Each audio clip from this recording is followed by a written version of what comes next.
O objetivo da nossa aula de hoje é começar a descolonização da África e da Ásia, certo? Que é um processo histórico que ocorreu a partir do fim da Segunda Guerra Mundial no mundo, certo? E eu sei que vocês lembram que no imperialismo, né, no século XIX, as potências europeias foram a esses continentes e colonizaram, recolonizaram muitos deles para explorar as riquezas naturais. E após a Segunda Guerra, eles ficaram enfraquecidos e foram largando, e a partir daí a gente teve esse processo de descolonização.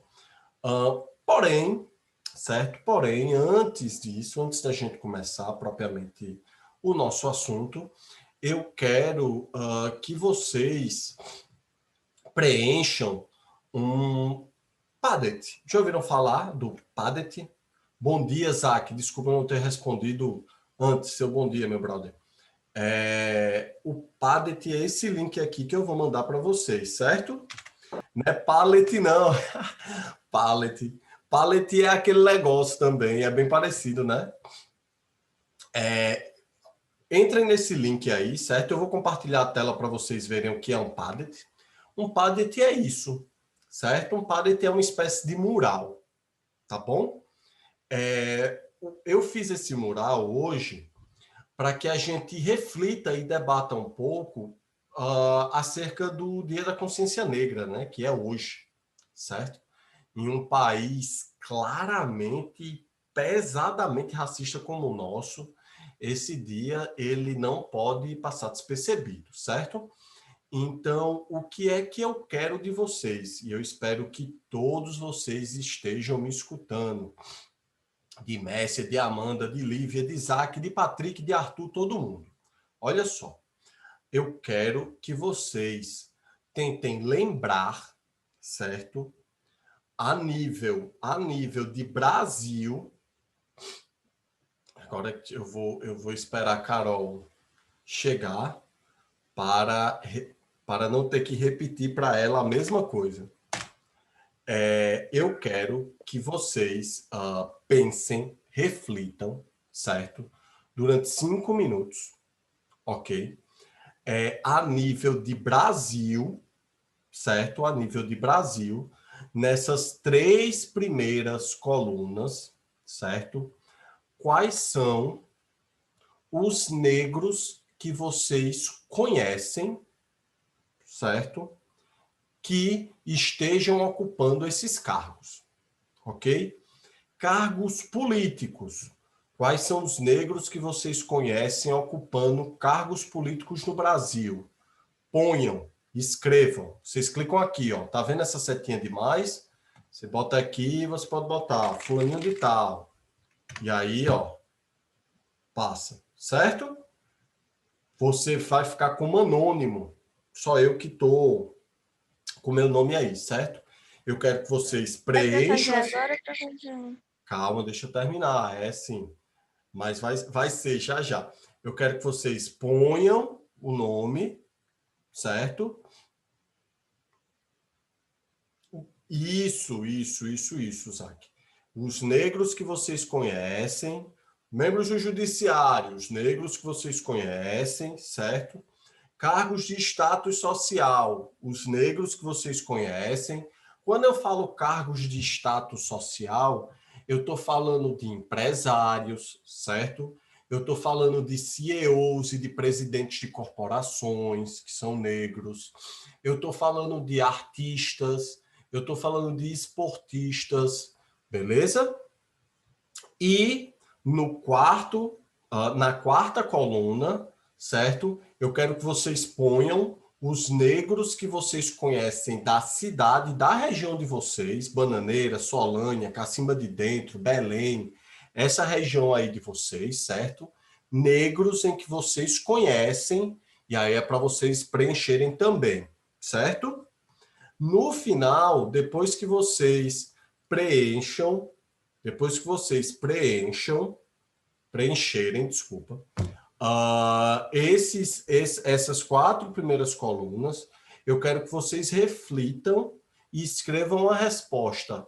Por que vocês encontraram muito? Se é que vocês encontraram muito, qual é a causa que vocês acham que é que está acontecendo para vocês encontrarem ou não encontrarem negros ocupando esses cargos, beleza? Se vocês não conhecem nenhum, vocês vão botar na resposta de vocês nenhum. Eu acho que não tem nenhum por causa disso, certo? Eu quero que vocês preencham de qualquer forma. Se vocês conhecem, vocês botam. Se vocês não conhecem, vocês vão botar não conheço nenhum e acho que é por causa disso. Tá bom? Todo mundo me entendeu aqui? Alguém não entendeu? Aham. Entendi. Todos entenderam? Perfeito. Olha, são 10h11, certo? Vocês têm 6 minutos até 10h17 para terminar de preencher o Padlet. Padlet. Eu ia falar pallet também, Isaac. Mãos à obra. Metam bronca aí. Façam, preencham, por favor. Vai ficar como anônimo, certo? Não se preocupem se vocês têm vergonha.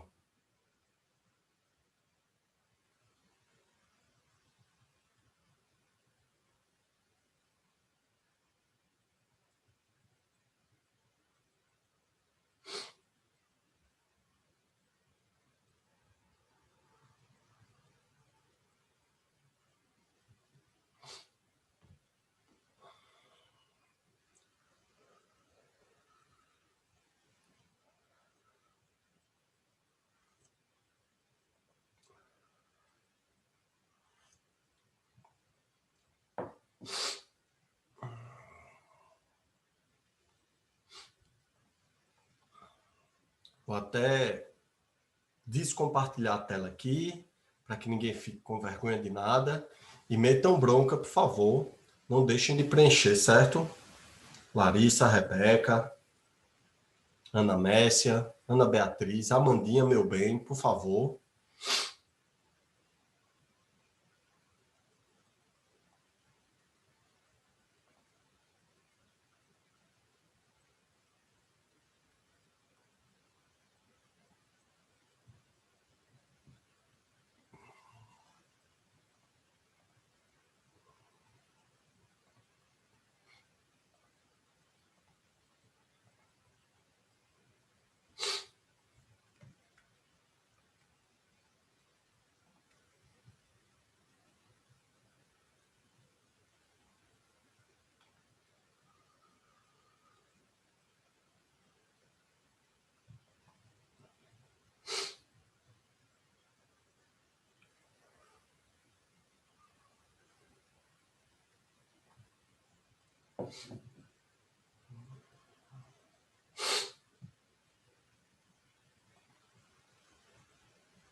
Pode ser que já ocuparam também, Larissa. Pode pôr, não tem problema não. Pode ser do passado. Pode ser, não tem problema, certo? Até porque a gente sabe a representatividade dessa galera. A gente sabe que, mesmo não ocupando mais esse cargo, eles tiveram uma presença importante enquanto negros ocupando esses cargos de relevância social, né? De poder, digamos assim.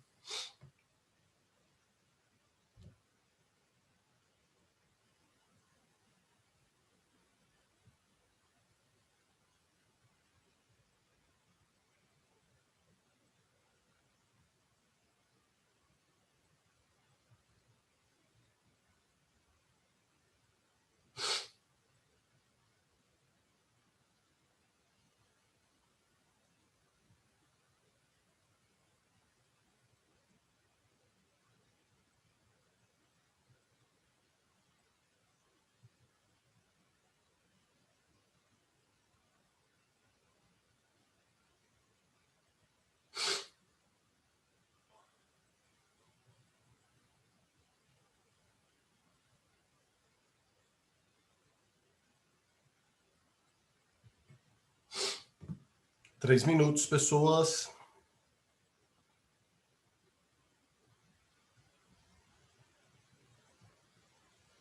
Não, ainda não tem nenhuma resposta na quarta coluna, nem na quinta, certo? Isaac, eu vou compartilhar a tela para mostrar para você, certo? Você clica aqui, ó. Aperta Enter e acabou. Já ocorre, ó. Cliquei, escrevi, pronto. Entendeu? Tá errada não.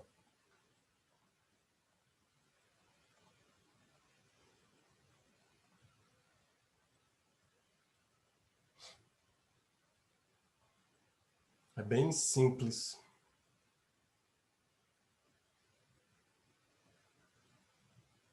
Para mim, vocês já tinham tido contato com esse Padlet. Ele serve como um mural. Ele serve, inclusive, se vocês têm problemas de agenda aí, vocês tem problemas de dar Professor, conta da dia. Oi, Lívia. essa percepção após respostas é o que mesmo? Para colocar? Você vendo suas respostas, o quanto você se esforçou para lembrar de negros ocupando esses cargos, o que é que você pensa sobre isso? Quais são as causas? O que é que você acha?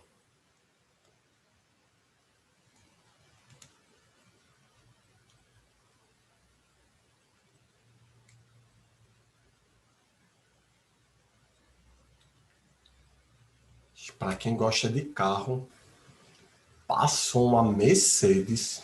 Minha nossa.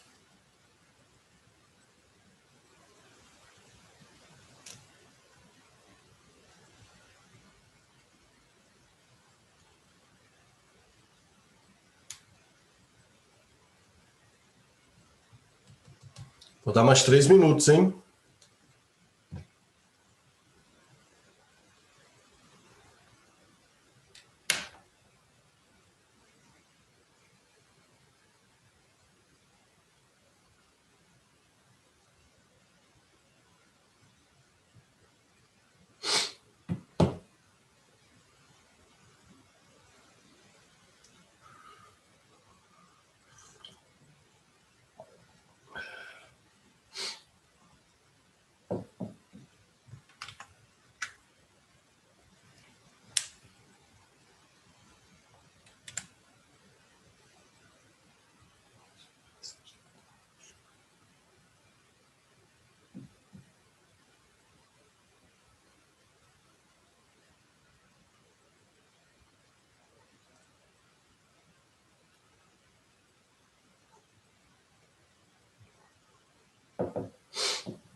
Você não lembrar de nenhum negro que ocupe um cargo de status social importante.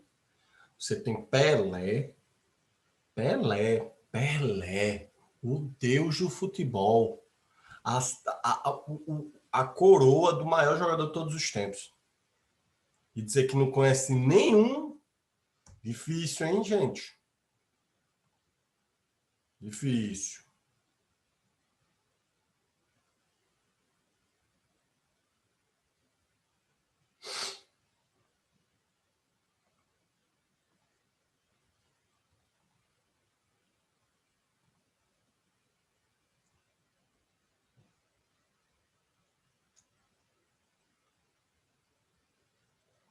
Morreu mais um com seu pai.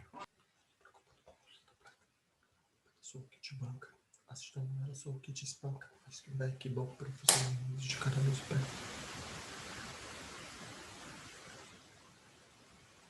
Um minuto.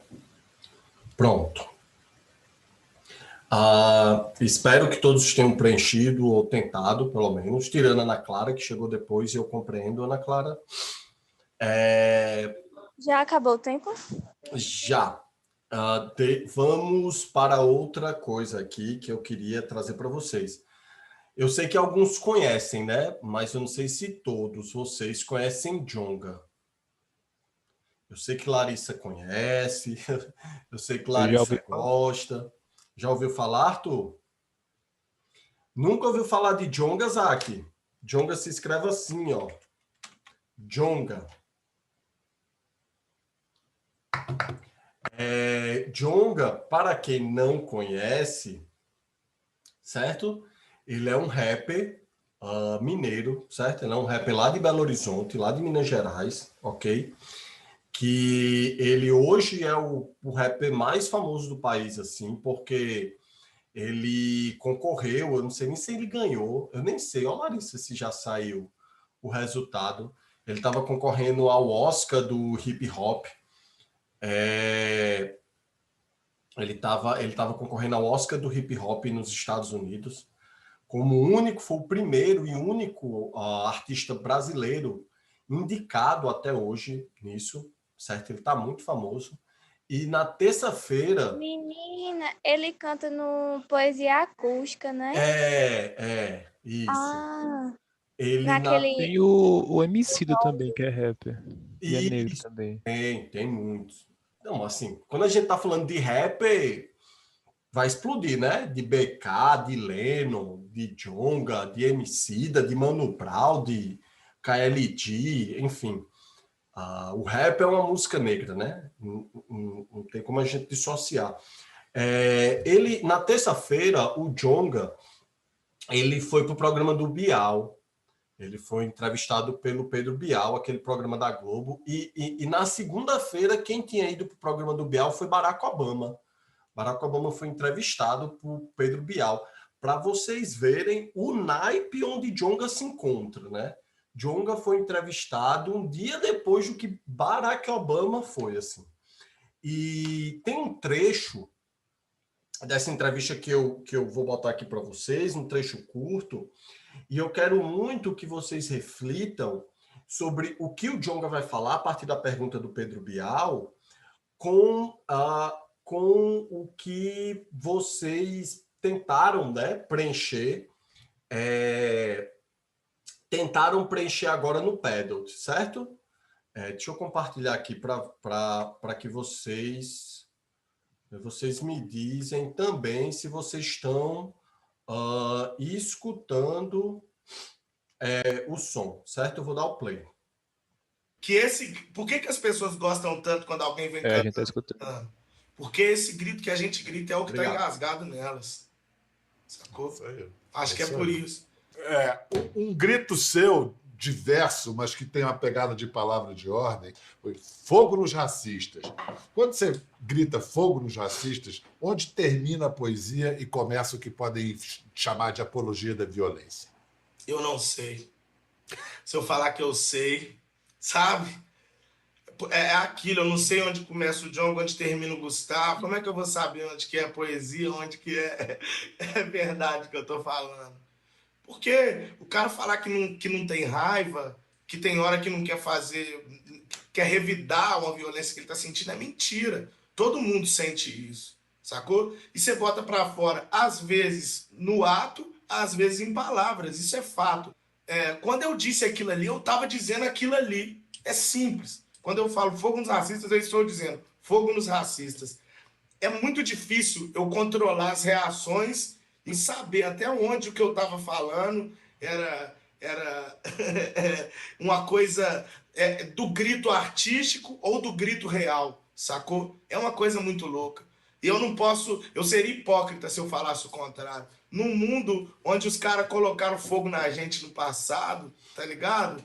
É muito triste saber que só deu falar isso numa música, né? Supor de alguma forma isso, sacou? Porque eu nunca botei fogo em ninguém, tá ligado? Num mundo onde os caras vão lá na favela e mete bala na cabeça de criança de 14, de 13 anos que não fez nada, ou até mais novo, sacou? Né? Nesse mundo, é estranho as pessoas se incomodarem às vezes com outras coisas que perto disso tudo são coisas muito pequenas. Como se o grande perigo fosse um verso, né? Como se um verso fosse Entendeu? mais perigoso do que um fuzil. Aliás, o que você Pegaram a visão do homem. Outra coisa que eu queria mostrar para vocês, e aí é uma notícia péssima e triste e horrorosa, que ontem mais um negro foi assassinado dentro do Carrefour, lá do Rio Grande do Sul. Eu não sei qual foi a cidade, mas ele foi espancado até a morte e acusado de ser ladrão. Se eu não me engano, uma semana depois do assassinato de George Floyd, eu acho que foi em Washington, que outro policial matou outra pessoa negra lá. Arthur. Existe um detalhe importante. Deixa eu acender minha luz aqui. Professor, eu lembrei de uma história de um amigo meu que ele falou que ele disse que no dia da consciência negra, simplesmente um dos alunos levou um chicote. Tipo, e daí, tipo, a primeira reação dele foi, tipo, que merda é essa, velho? Tipo, ele me contou isso uma vez. Tipo, Acho que esse aluno não teria coragem de levar esse chicote para minha aula, né, velho? Mano, eu acho. Não, eu ainda me pergunto qual foi a ideia do cara de levar um chicote. Sim. Eu quero trazer essa discussão para vocês aqui. Primeiro, na fala do Arthur, que ele comentou do caso do George Floyd lá nos Estados Unidos, Arthur, e é importante a gente olhar as situações racistas em outros países, principalmente num país que coloniza a gente, né? Os Estados Unidos coloniza do ponto de vista mental parte da sociedade brasileira, né? O sonho de parte da sociedade brasileira é ser americano, é achar que os Estados Unidos da América é o melhor lugar do mundo, é achar que lá tem uma sociedade perfeita porque todo mundo não paga imposto e ganha dinheiro e aquela coisa toda, né? E para vocês terem uma noção, menos de 15% da população norte-americana é negra. Menos de 15% da população norte-americana ela é negra.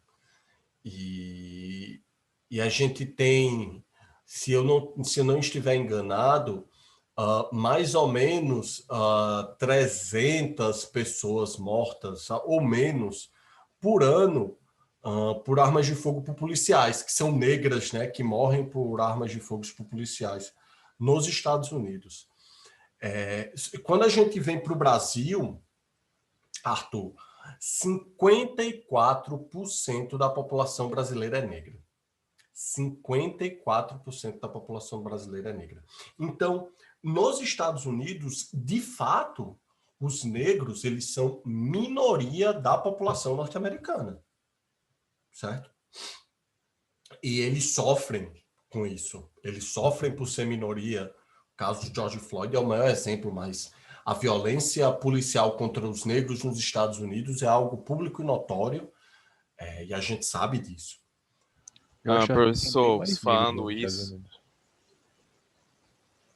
Professor, se falando isso, me lembrou de uma história que um negro aí tinha saído de casa com o telefone, que ele estava tentando pegar um sinal bom. Daí um policial viu aquilo e achou que era uma arma e simplesmente atirou nele. Sim. A gente pode passar aqui 2 horas falando de casos como esse, né? Que a galera chama de exceção, né? Isso é uma exceção. Né? Uma exceção que acontece. Agora, pensa no Brasil, onde a gente tem 54% da população brasileira que é negra, são mais de 100 milhões de pessoas que são negras no país, e a gente tem 48 mil pretos e pobres assassinados por armas de fogo ao ano. Então, se a gente olha para os Estados Unidos e fica assustado com a situação que ocorre lá, aqui, cara, é muito pior. É muito, mas muito pior. Eu queria, antes da gente analisar as respostas do Padlet, eu queria que vocês tivessem contato. Eu não sei se vocês já ouviram falar do professor Silvio Almeida. Alguém aqui já ouviu falar dele? Eu acho que não. Nunca ouviram falar do Silvio Almeida? Deixa eu mostrar Eu o nunca Silvio ouvi Almeida para falar. vocês. Se já, eu não me lembro. Deixa eu mostrar o professor Silvio Almeida para vocês. Ele é para mim, ele é o grande intelectual negro do Brasil, assim. Até porque a gente conta na mão quantos intelectuais negros existem, né? Jamila Professor, Ribeiro, não. Silvio Almeida, a gente tem o Preto Zezé, que foi para o Roda Viva na segunda-feira, e foi fantástica a entrevista do Preto Zezé no Roda Viva. A gente tem pouquíssimos intelectuais negros no Brasil, né? E o Silvio Almeida, ele é um deles. Ele é doutor em Teoria Geral do Direito pela Universidade de Duke, lá nos Estados Unidos. Ele é professor dessa universidade também, certo? E o Silvio Almeida, ele tem um canal no YouTube maravilhoso. A primeira entrevista dele é entrevistando o Mano Brown. É fantástica essa entrevista, assim. Eu acho que é obrigação de vocês assistirem.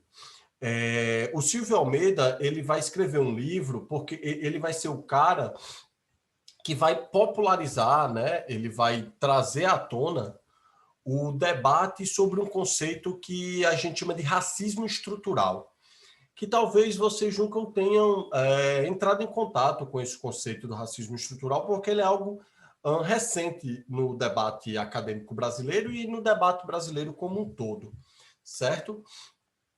O professor Silvio Almeida, no livro dele, ele traça um histórico sobre a compreensão e o comportamento padrão que o brasileiro tem sobre o racismo, né? As atitudes e o pensamento que o brasileiro geralmente tem sobre o racismo. E se vocês não estiverem entendendo, peçam para eu parar e peçam explicação de novo, viu? É tipo como se o racismo tivesse enraizado já. Também, Arthur, deixa eu iluminar vocês nesse caminho aqui. Oi, Lívia. Esse homem que o senhor está falando, que o senhor fala dos pensamentos racistas, ele fala no livro dele, Racismo estrutural. Olha só, como é que o professor Silvio vai pôr luz nesse debate? Ele vê, né? Ele observa no livro, e eu acho isso genial no livro dele, certo? Que existem concepções que os brasileiros têm sobre racismo. Então, por exemplo, uma das concepções que os brasileiros têm sobre racismo é de que não existe oficialmente o racismo do Brasil, como se toda a sociedade brasileira não fosse racista, mas que são indivíduos que são racistas. São pessoas, são particulares, são pessoas individuais que tomam atitudes racistas e que são racistas. Que não é a sociedade brasileira que seja uma sociedade racista. Então, essas pessoas dizem, até existe racismo no Brasil, mas são cometidos por indivíduos particulares e acontecem de maneira esporádica, uma vez ou outra. Então, a gente tem um caso de uma pessoa que toma uma atitude racista, como a gente viu no caso daquela mulher no banco em João Pessoa, né? De que ela xingou as pessoas de macaco e tudo mais, ou do caso quando a gente viu do morador daquele condomínio lá em São Paulo, que chamou um entregador do iFood de macaco. Então, a primeira ideia das pessoas quando pensam em racismo é que não existe um racismo... Calma lá, Zac. Calma, deixa eu terminar que você pergunta. É rapidinho. Essas atitudes que seriam atitudes individuais das pessoas cometendo racismo, e não a sociedade brasileira que seria racista. Isso é uma primeira compreensão de muitos brasileiros que eles têm sobre o racismo. A segunda compreensão, a segunda ideia que as pessoas têm sobre o racismo é justamente de saber que a sociedade brasileira ela é racista. De dizer, realmente, o Brasil é um país racista e tudo mais, mas a gente tem que... mas isso não significa que a gente precise de cotas, por exemplo, para combater o racismo. Isso aí já não serve. A gente só tem que prender as pessoas que são racistas e acabou, que o racismo no Brasil vai acabar. A gente só vai acabar com essa prática racista do brasileiro prendendo os indivíduos que tomam a atitude racista, que cometem o racismo, né? Ou seja, nesse segundo caso, as pessoas sabem e reconhecem que o Brasil ele é uma sociedade racista. Inclusive, eles sabem que o Brasil foi o último país das Américas a abolir a escravidão, sabe que o Brasil, além de ter sido o último país das Américas a abolir a escravidão, ele também deixou esses negros alforriados à margem da sociedade, mas acham que essa dívida histórica que a sociedade brasileira tem com o negro não precisaria ser paga. E fala, não, se tiver cota, isso aí não é meritocracia, não, isso aí é um problema e tal. Como se a história e o passado não batesse na nossa porta no presente. E é o que eu falo para vocês o tempo todo, né? Gente, o passado é como morto-vivo pegando no nosso pé para lembrar aquelas coisas que a gente não quer, né? E a gente precisa lembrar delas até para poder se libertar delas. E é aí que o professor Silvio ele vai entrar no conceito do racismo estrutural, certo? Que é quando ele vai dizer, olha, a sociedade brasileira é uma sociedade racista, certo? A sociedade brasileira é uma sociedade racista como um todo. Então, se a sociedade brasileira como um todo é racista, as estruturas de poder também vão ser racistas, certo? As esferas de poder, as esferas de tomadas de decisão políticas, jurídicas, militares e etc., também vão ser racistas. Não tem como uma sociedade ser racista e as estruturas de poder dela não serem racistas. Isso é impossível de acontecer. Se aquela sociedade ela é racista, as estruturas de poder dela também vão ser racistas. É aí que o professor Silvio fala do racismo estrutural, porque o racismo ele está impregnado na estrutura da sociedade brasileira.